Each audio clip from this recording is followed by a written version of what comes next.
La voix des vainqueurs, je vous ai dit, ça se fait voir lorsqu'on regarde la scène de la lutte de Jacob et de cet ange qu'il a rencontré. On lui dit, tu as combattu contre Dieu et contre les hommes. Et puis tu es devenu vainqueur. Nous avons parlé dans la première partie de la prière. La prière, je vous ai dit, tu ne peux pas faire une vraie prière si tu n'as pas rencontré Dieu. Cela voudrait dire, dans mon exercice de prière, l'objectif, c'est de pouvoir découvrir Dieu, parvenir à une communion avec Dieu. Ça veut donc dire que la prière est le fait de pouvoir vaincre Dieu. Ça veut dire que je dois faire des choses qui font en sorte que je dévoile Dieu. Dieu autour de moi, Dieu s'adresse à moi, que je puisse le découvrir. Comme lorsqu'on faisait le jeu de cache-cache. Quelqu'un se dit, ah mais je t'ai vu, te voilà caché là-bas. C'est la même chose. Dieu est avec nous, il nous contourne, nous vivons avec lui. Notre devoir à nous, comme être humain, c'est de pouvoir découvrir Dieu. Par la prière, je dois me mettre à découvrir Dieu. Savoir voir Dieu dans tout ce qui se passe. Je vois là-bas, ah voilà Dieu là-bas, ah voilà Dieu là-bas, ah voilà Dieu qui se cache là-bas, voilà Dieu qui se... Mais voilà Dieu aussi qui est là-bas. Il faut être à même d'arriver à cela. Donc mon travail dans la prière, c'est de pouvoir arriver à voir Dieu. Donc quand on dit que Jacob a lutté avec Dieu, c'est que tu es mis dans des situations les plus embarrassantes, les plus compliquées. Et dans ces situations, il faudrait arriver à être vainqueur dans ces situations et de permettre que Dieu soit visible. Dieu y est caché, à toi d'y arriver, à toi de découvrir le Dieu qui est caché dans toutes les situations de ta vie, dans ton être, dans ton entourage, à toi de connaître Dieu et de pouvoir le découvrir. Et ce que tu as pour le découvrir, c'est la prière. C'est la prière. Et par cette prière, donc, tu vas te mettre à dégager tout ce qui est autour de toi.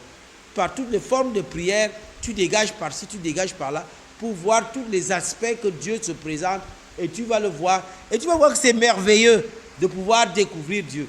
Et quand tu découvres Dieu, Dieu se rend compte, comme des enfants qui font le jeu de cache-cache. Il est très content. Ah, mais tu l'as découvert. Il dit encore, va encore chercher. Et tu parles encore, il se cache, et tu vas, ah, je t'ai vu. Et ainsi de suite. Vous allez faire ce jeu, découvrant Dieu par-ci, par-là, par-ci, par-là, qui va te permettre que par le fait que tu découvres Dieu, Dieu fait de toi un être spécifique. Et c'est ce qui se passe. C'est-à-dire, parce que Jacob s'est mis dans la lutte avec Dieu. Il a fait cette lutte. Jacob fait une chose terrible. Son frère a faim. Et il dit à son frère, donne-moi le droit d'aînesse. Son frère ne voit pas en le droit d'aînesse quelque chose, une certaine valeur. Et c'est là le véritable problème. Ça veut dire que Jacob allait à la découverte des choses qui ont de la valeur. C'est telle chose qui a de la valeur là-bas. C'est telle chose qui a de la valeur là-bas. C'est telle chose. Et c'est ainsi qu'il découvrait ce qui faisait son Dieu. Il faudrait arriver à comprendre que Dieu voudrait que nous puissions le découvrir. Dieu voudrait que nous puissions savoir qu'il est un être, il est personnel, qu'il aime l'humain, qu'il aime sa création, qu'il aime ses créatures. Et qu'on puisse le voir dans ses actions, qu'on puisse le voir comme un être qui sait se fâcher, qui sait reprendre, qui sait corriger, qui sait instruire, il veut nous voir dans cette découverte. Et il vous regarde, il fait des choses et il voudrait que vous puissiez arriver à le comprendre. Et Dieu, il est là, il regarde, il finit de faire des choses, il va regarder, il n'a rien compris. Il tourne encore la même chose là-bas, tu ne comprends rien. Il va encore tourner la même chose là-bas, tu ne comprends rien. Oh, je croyais que celui-ci avait de l'intelligence, c'est rien. Ça ne vaut pas la peine, on te classe parmi les cancres. Bon, il cherche encore une autre personne. C'est comme ça que ça se présente. Et Dieu se met donc à faire en sorte que des personnes puissent parvenir à lui. Et c'est quand tu as réussi qu'on dit tu es vainqueur de Dieu. Tu es vainqueur de Dieu. Celui qui est vainqueur de Dieu reçoit toujours une récompense. Rendez-vous compte, quand Jésus disait au revoir à ses disciples, il dit, vous aurez des tribulations dans le monde, mais prenez courage car j'ai vaincu le monde. Le Christ a vaincu par ce qu'il a fait. Regardez aux tentations au désert, comment il a pris en ridicule le diable. Il a ridiculisé. Et il a passé le temps pendant les 3 années à ridiculiser tous ceux qui voulaient faire des interprétations de la Torah, la parole, le livre sacré des Juifs. Il les a ridiculisés pour leur montrer exactement à quoi consistait la connaissance de Dieu. Donc, ce que nous voulons dire, au vrai sens du terme, c'est que nous voulons vous faire comprendre que la victoire qu'on a pour avoir combattu avec Dieu, c'est de pouvoir reconnaître Dieu dans tout ce qu'il y a pour prendre le bon chemin que Dieu a tracé. Et celui qui prend ce bon chemin va dire comme l'apôtre Paul, j'ai combattu le bon combat et la couronne de justice me réservée. Et quand vous allez lire dans l'Apocalypse, on dit, à celui qui vaincra, je donnerai telle chose. À celui qui vaincra, je donnerai telle chose. Chaque fois que tu triomphes, tu reçois une récompense. C'est cette récompense qui est derrière la prière. Ce n'est pas ce que vous demandez dans la prière. Mais vous devez comprendre que c'est ce que vous demandez. C'est ça, c'est ce qu'on donne dans la prière. Il en est de même en ce qui concerne la lutte avec les humains. La lutte avec les humains, c'est ce que nous venons de dire en ce qui concerne le jeûne. Le jeûne, c'est la lutte avec l'humain. L'humain, c'est cette caractéristique qui nous enfouit dans la matière et qui fait en sorte que nous ne puissions pas arriver à nous connaître et à connaître Dieu. Il faudrait que nous puissions arriver à nous vaincre nous-mêmes à partir de l'extérieur de nous-mêmes jusqu'à l'intérieur de nous-mêmes.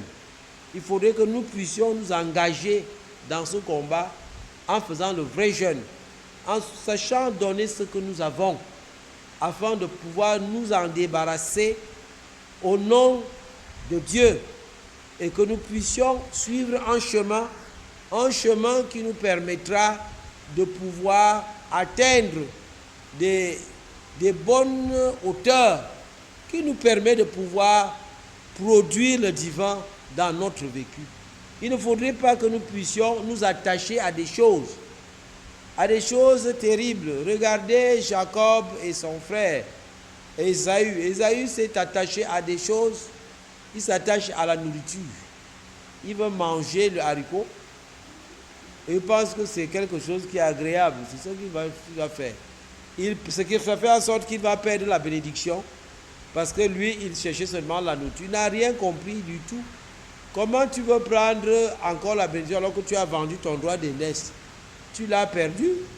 Donc, ce qui fait qu'en fait, des gens se donnent à des choses qu'ils aiment bien. Chacun voudrait dire que je suis moi. Je suis moi. Tu es toi. Toi, c'est qui?